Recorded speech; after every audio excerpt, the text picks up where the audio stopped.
जय शनिदेव, जय श्री राम भाइयों। आज का जो हमारा विषय है, लोटे से जानिए गुप्त धन, गुप्त विद्या, गुप्त शक्ति की खोज।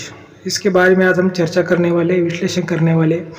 अगर आपने चैनल को सब्सक्राइब नहीं किया, फॉलो नहीं किया, सबसे पहले चैनल को सब्सक्राइब, फॉलो, लाइक, शेयर करिए। देखिए भाइयों, आप सब लोग जानते हैं कि जो हमारे दादा गुरु थे, बहुत बड़े तांत्रिक विद्वान पंडित थे। उनके पास में इंद्रजाल विद्या, अघोरी विद्या, नारायणी विद्या थी। इसी वजह से जो कुछ मेरे पास में सही ज्ञान है तंत्र शास्त्र का, तो उसके आधार पर मैं आपको सही जानकारी देने की कोशिश करता हूँ। तो देखिए कि आज का जो हमारा विषय है कि भाई लोटे से जो है कैसे खोज की जाती है गुप्त धन, गुप्त विद्या, गुप्त शक्ति की। तो आपको वीडियो को ध्यान से देखना है, ध्यान से सुनना है। तो देखिए, आपको इसमें हम प्रयोग भी बताएंगे, मंत्र भी बताएंगे, विधि भी बताएंगे, सब कुछ आपको डिटेल से बताएंगे। ठीक है। तो जो गुप्त धन होता है, गुप्त शक्ति होती है, गुप्त विद्या होती है, जो भी हमारे सब्सक्राइबर आप सभी लोग उसके बारे में जानते हो कि वो कैसे होते हैं। तो ये जो प्रयोग कैसे करना है भाई, देखिए लोटे का प्रयोग है। ठीक है। लोटा यानी आप जो जल पीते हो, पानी पीते हो किसी लोटे में, तो उसको लोटा बोलते हैं। और जो हमारी मराठी भाषा होती है उसमें उसको तांबा बोलते हैं, जैसे तांबा, और हिंदी में उसको लोटा बोलते हैं। ठीक है। तो आपको क्या करना है कि जैसे कि गुरु पुष्य मुहूर्त होता है उस दिन, या फिर कोई अमावस्या होती है, पूनम का दिन होता है उसी दिन, कोई चंद्र ग्रहण, सूर्य ग्रहण होता है या फिर उसी दिन, तो आपको लोटा लेना है। और वो पवित्र आपको लोटा लेना है, उसमें आपको गंगा जल डालना है उस लोटे में। और आपका जो राइट हैंड है, राइट हैंड पर आपको लोटा पकड़ना है ऐसा। आपको राइट हैंड सीधा करना है उसके हाथों, और उस पर आपको लोटा वैसा रखना है। लोटा अगर जैसा कोई पीतल का रहा, तांबे का रहा या फिर स्टील का रहा तो भी चल जाएगा। ठीक है। लेकिन लोटा पवित्र होना चाहिए। अभी लोटा पवित्र करने का भी कुछ मंत्र विधि विधान होता है, लेकिन अगर वो आप अपने गुरु किया है तो आप वो सबको जानते होंगे। अगर आपने गुरु किया तो फिर आप वो बातों को नहीं समझोगे जल्दी। और ये जो प्रयोग किए जाते हैं, मैं आपको एक महत्वपूर्ण बात बताने जा रहा हूँ कि गुरु के सानिध्य में, गुरु के आशीर्वाद पे, गुरु मंत्र सिद्ध करने के बाद में ही गुरु के आदेश पर प्रयोग किए जाते, तभी ऐसे प्रयोग सफल होते हैं। बिना गुरु के ऐसे प्रयोग तो नहीं किए जाते। फिर भी मैं आपको जो प्रयोग बता रहा हूँ, आप एक जानकारी के लिए इसको सुनिए। तो जो लोटा है, आपको फिर क्या करना है कि लोटे में आपको गंगा जल डालना है, और ऐसा सीधा आपको राइट हैंड करना है, उसके ऊपर आपको लोटा रखना है। और जहाँ पे आपका जो पॉइंट है, कोई घर है, खेत है, वहाँ पर आपको लोटा लेके जाना है। तो लोटा है भाई, वो नाचना आपके हाथों पर चालू कर देगा, हिलना, अपने आप वो हिलना चालू कर देगा। ठीक है। तो इससे हम समझ जाएंगे कि भाई यहाँ पे कोई ना कोई गुप्त धन, गुप्त विद्या, गुप्त शक्ति है। अगर लोटा नहीं हिला तो हम समझेंगे भाई यहाँ पे कुछ बिना भी। देखिए, अगर कोई आम इंसान लोटा लेकर जाएगा तो लोटा शायद नहीं हिलेगा। ठीक है। क्योंकि मैंने बोलना लगा, उसके लिए कुछ मंत्र होते हैं, वो सिद्ध करने पड़ते हैं। जो कुछ मंत्र सिद्ध करने के बाद में आप उसका जो प्रयोग आप कर सकते हैं, तब आप में वो सिद्धि आती है, तभी आप वो जानकारी पा सकते हैं। अभी देखो, आप अगर ऐसा कोई भी व्यक्ति लोटा लेके जाएगा पानी डाल के, जैसे गंगा जल डाल के, फिर भी वो लोटा नहीं नाचेगा, नहीं हिलेगा। तो उसके लिए कुछ गुरु मंत्र सिद्ध कर पहले करना पड़ेगा, गुरु करना पड़ेगा, गुरु मंत्र सिद्ध करना पड़ेगा। उसके बाद में फिर जो कुछ देखने का, जो गुप्त विद्या, गुप्त शक्ति, गुप्त धन देखने का जो मंत्र है, उसको सिद्ध करना पड़ेगा, और तभी आप गुरु के सानिध्य में आप प्रयोग कर सकते हैं। ठीक है।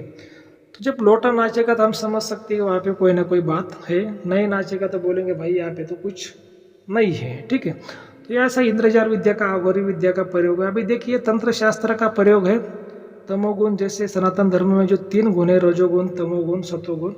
तमोगुण में जैसे महाकाली और महादेव आते हैं, उनका ये जो कुछ तंत्र शास्त्र या अघोरी विद्या, इंद्रजाल विद्या, इसमें ये बातें आती है। और गुप्त धन, गुप्त विद्या, गुप्त शक्ति, ये देखने का एक टोटका है, ये एक सिद्धि है, एक टोटका है जैसे। तो ये देखिए, अभी बहुत से लोग बोलते हैं गुरुजी क्या तंत्र मंत्र की बातें होती है, सच होती है क्या आज के ज़माने में ऐसी बातें हैं? तो देखिए, आज के ज़माने में भी ये बातें, आपको एक बात आपको समझना है भाई, आपने कितना भी पढ़ाई लिखाई किया, आप कितने भी आमिर बने, कितने भी व्यापारी बने, मिनिस्टर बने, कितने भी सीएम पीएम बने, तो आपको एक बात में आपको याद रखना है भाई, और राम है तो रावण है। ठीक है। वैसे भगवान है तो फिर शैतान भी है। तो इसी वजह से ये बातें होती है। लेकिन अभी पहले ज़माने में बातें ज़्यादा हुआ करती थी। आज के ज़माने में जो लोग हैं, लोगों का जब तब व्रत कम हो गया, सिद्धि कम हो गई, तो आज के ज़माने में शायद ये बातें कम हो सकती है। लेकिन जैसे पहले शास्त्र है, पुराण है, वैसे भी तंत्र शास्त्र भी पहले ज़माने से वो चलते आ रहे। तो ऐसी बातें हैं। तो इसमें खोज की जाती है। और देखिए ये जो प्रयोग होते हैं इसमें जो मैंने आपको मंत्र नहीं बताया, आप मुझे पूछोगे गुरुजी मंत्र क्या है, बहुत से लोग मुझे व्हाट्सएप पर पूछते हैं, कॉल करके पूछते हैं गुरुजी मंत्र क्या। देखिए मंत्र ये गुप्त मंत्र होते हैं, जो गुरु विद्या इंद्रजाल विद्या होती है, इसके जो मंत्र गुप्त मंत्र होते हैं, ऐसे खुलेआम किसी को बताए या फिर दिए नहीं जाते, किसी के कान में बताए जाते हैं या फिर फ़ोन पर भी हम कान में बता सकते हैं। तो उसके लिए जैसे कि मुझे आपको शिष्य बनाना पड़ता है, आपको मुझे गुरु बनाना पड़ता है, वो उसका एक प्रोसेस होता है। और वो आप उसके योग्य हो क्या है, उसके लिए आपका जो हस्तरेखा, आपका कुंडली विश्लेषण है, सब कुछ पहले देखना पड़ता है। उसमें पता चलता है अगर आप उसके लिए योग्य है तो फिर आपको मंत्र दिया जाता है, आपको जो सिद्धि की बातें बताई जाती है, प्रयोग आपको और जानकारी आपको प्रयोग करने के लिए आपको आदेश भी दिया जाता है। लेकिन जो कुंडली और हस्तरेखा देखने के जो कुछ हम फीस लेते हैं, आपको फीस वो जमा करनी पड़ती है। कुंडली और हस्तरेखा की जो जानकारी हम फ्री में नहीं देते, इस बात को आपको याद में रखना है। तो देखिए भाई ऐसी बातें तंत्र शास्त्र की होती है। और लोटे से गुप्त धन, गुप्त विद्या, गुप्त शक्ति का प्रयोग कैसे देखा जाता है, अभी जो मैंने आपको जानकारी दी है, ऐसे बहुत सी बातें होती है। लेकिन मैं हमेशा आपको कहता हूँ कि भाई गुरु करिए। गुरु कैसा, देखिए लोग क्या करते हैं ना, गुरु कैसा करते हैं कि भाई उसके पास ही खुद ज्ञान नहीं है तो आपको फिर वो क्या ज्ञान देगा। उसके पास में तीनों गुणों का ज्ञान होना चाहिए, सतो गुण का, रजो गुण का, तमो गुण का। क्या अभी क्या होता है ना, किसी किसी गुरु के पास में एक ही गुण का ज्ञान है, सतो गुण का, रजो गुण का, तमो गुण का नहीं, तो वो क्या उसको फिर बाकी नॉलेज आपको नहीं दे सकता। क्या अगर एक ही गुण से अगर दुनिया चलती, मान लो कि सतो गुण से दुनिया चलती, फिर तो महाकाली जो आदि माया शक्ति है, तो जो पराम्बा है, तो फिर उसको तमोगुण और रजोगुण उसको बनाने की जरूरत ही नहीं गिरी थी ना, एक ही गुण बना देती है, एक ही गुण पे फिर दुनिया चलना चालू हो जाती। तो जो भगवान ने जो 3 गुण बनाए हैं, तो जो अपने सृष्टि जो प्रकृति है वो चलने के लिए आवश्यक है।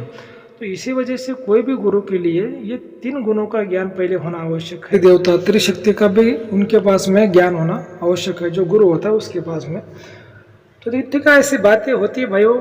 अगर आपको जो आज हमने जानकारी दी आपको अच्छी लगी है, सही लगी है, तो आपको चैनल को सब्सक्राइब, फॉलो करना है, लाइक करना है, शेयर करना है। धन्यवाद।